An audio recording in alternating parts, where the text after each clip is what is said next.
ಮಾಡ್ತೀರಾ. ಅದಾದ ನಂತರ ಮಾಡ್ತಕ್ಕಂಥ ಚಟುವಟಿಕೆ 4ನೇ ಚಟುವಟಿಕೆನೆ ಕ್ಯಾಲೆಂಡರ್. ಅಂದ್ರೆ ಇವತ್ತಿನ ನೋಡ್ರಿ ಕ್ಯಾಲೆಂಡರ್ ಬಗ್ಗೆ ತಿಳ್ಕೊಳ್ಳೋಣ. ತೋರಿಸ್ತೀನಿ ನೋಡಿ.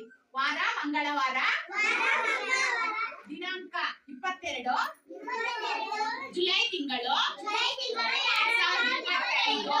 ಇನ್ನೊಂದ್ಸರಿ ನೋಡಿ, ಈ ರೀತಿ ಪ್ರತಿದಿನ ಮಕ್ಕಳಿಗೆ ಈ ರೀತಿ ಕ್ಯಾಲೆಂಡರ್ ಅನ್ನ ತೋರಿಸಿ ಆಯಾ ದಿನದ ವಾರ, ದಿನಾಂಕ, ತಿಂಗಳು, ಇಸ್ವಿಯನ್ನ ನಾವು ಈ ಚಟುವಟಿಕೆನಲ್ಲಿ ತೋರಿಸ್ತೀವಿ. ಪ್ರತಿದಿನ ತೋರಿಸೋದ್ರಿಂದ ಅವರಿಗೆ ಅಭ್ಯಾಸ ಆಗೋದ್ರ ಮುಖಾಂತರ ಆ ದಿನದ ಬಗ್ಗೆ ಅವರಿಗೆ ಪರಿಚಯ ಆಗುತ್ತೆ.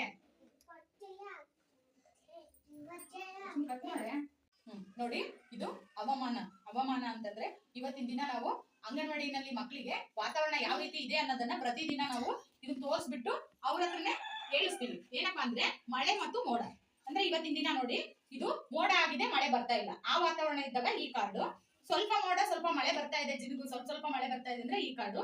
ಜೋರಾಗಿ ಮಳೆ ಬರ್ತಾ ಇದೆ ಅಂದ್ರೆ ಈ ಕಾರ್ಡು. ಈ 3 ಕಾರ್ಡ್ ಅಲ್ಲಿ ಮಕ್ಕಳು ಗುರುತಿಸಿ ಇವತ್ತಿನ ವಾತಾವರಣನ ಹೇಳ್ಬೇಕು. ಆವಾಗ ಅದನ್ನ ಕಾರ್ಡ್ ಅನ್ನ, ಫ್ಲಾಶ್ ಕಾರ್ಡ್ ಅನ್ನ ಇಲ್ಲಿಡ್ಬೇಕು. ಅದೇ ರೀತಿ ಸೂರ್ಯ ಮತ್ತು ಬಿಸಿಲು. ನೋಡಿ, ಇವತ್ತು ಸೂರ್ಯ ಇದೆ, ಬೆಳಕಿದೆ, ಆದ್ರೆ ಬಿಸಿಲಿಲ್ಲ ಅಂದ್ರೆ ಈ ಕಾರ್ಡು. ಸ್ವಲ್ಪ ಬಿಸಿಲಿದೆ, ಲೈಟ್ ಆಗಿ ಹೌದೋ ಇಲ್ಲ ಅನ್ನೋ ರೀತಿಯಲ್ಲಿ ಬಿಸಿಲಿದೆ ಅಂದ್ರೆ ಈ ಕಾರ್ಡು. ತುಂಬಾ ಬಿಸಿಲಿದೆ ಅಂದಾಗ ಈ ಕಾರ್ಡು. ಈ 3 ಕಾರ್ಡ್ ಅಲ್ಲಿ ಮಕ್ಕಳೇ ಗುರುತಿಸ್ಬಿಟ್ಟು ಬಿಸಿಲಿನ ಬಗ್ಗೆ ಹೇಳ್ಬೇಕು. ಆವಾಗ ನಾವು ಆ ಕಾರ್ಡ್ ಅನ್ನ ಈ ಒಂದು ಬೋರ್ಡ್ ಅಲ್ಲಿ ಈ ತರ ಜೋಡಿಸ್ಬೇಕು. ಅದಾದ ನಂತರ ಗಾಳಿ ಮತ್ತೆ ಬಿರುಗಾಳಿ.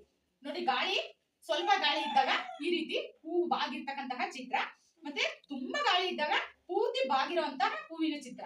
ಇದು ಗಾಳಿನೇ ಇಲ್ಲದೆ ಇದ್ದಾಗ ಸ್ಟ್ರೈಟ್ ಆಗಿ ನೇರವಾಗಿ ನಿಂತಿರುವಂತ ಹೂವಿನ ಚಿತ್ರ. ಅಂದ್ರೆ ಗಾಳಿ ಬಗ್ಗೆ ಯಾವ ರೀತಿ ವಾತಾವರಣ ಇದೆ ಅನ್ನೋದನ್ನ ಮಕ್ಕಳೇ ಗುರುತಿಸಿ ಹೇಳ್ಬೇಕು. ಆ ನಂತರ ನಾವು ಇದನ್ನ ಜೋಡಿಸ್ಬೇಕು. ಈ ರೀತಿ ಪ್ರತಿದಿನ ನಾವು ಹವಾಮಾನವನ್ನ ಮಕ್ಕಳಿಂದಾನೇ ಗುರುತಿಸಿ ಹೇಳೋ ರೀತಿಯಲ್ಲಿ ಈ ಒಂದು ಚಟುವಟಿಕೆ ಪ್ರತಿದಿನ ತಪ್ಪದೆ ಮಾಡ್ಬೇಕು. ನೋಡಿ, ಇದು ಗುರುತಿನ ಚೀಟಿ ಚಟುವಟಿಕೆ. ಯಾವುದು? ಚಟುವಟಿಕೆ.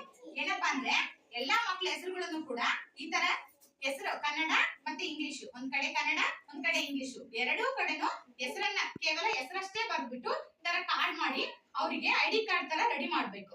ರೆಡಿ ಮಾಡ್ಬಿಟ್ಟು ಒಂದೊಂದ್ ಕಾರ್ಡ್ ಅಲ್ಲಿ ಇರೋ ಮಗುನು ಕೂಡ ಕರೆದ್ಬಿಟ್ಟು ಆ ಮಗುನ ಹೆಸರನ್ನ ಗುರುತಿಸೋ ರೀತಿನಲ್ಲಿ ಹೇಳ್ಬಿಟ್ಟು ಆ ಮಗುಗೆ ಹಾಕ್ಬೇಕು. ಈ ಚಟುವಟಿಕೆನ ಗುರುತಿನ ಚೀಟಿ ಅಂತ. ಇದನ್ನ ನಾವು ಪ್ರತಿದಿನ ಮಾಡೋದ್ರಿಂದ ಮಗು ತನ್ನ ಹೆಸರನ್ನ ಗುರುತಿಸೋದನ್ನ ಅಭ್ಯಾಸ ಮಾಡುತ್ತೆ. ಆ ಹೆಸರನ್ನ ನೋಡಿದ ತಕ್ಷಣ ನಂದೇ ಇದು ಅಂತ ಹೇಳ್ಬಿಟ್ಟು ಗುರುತಿಸುತ್ತೆ.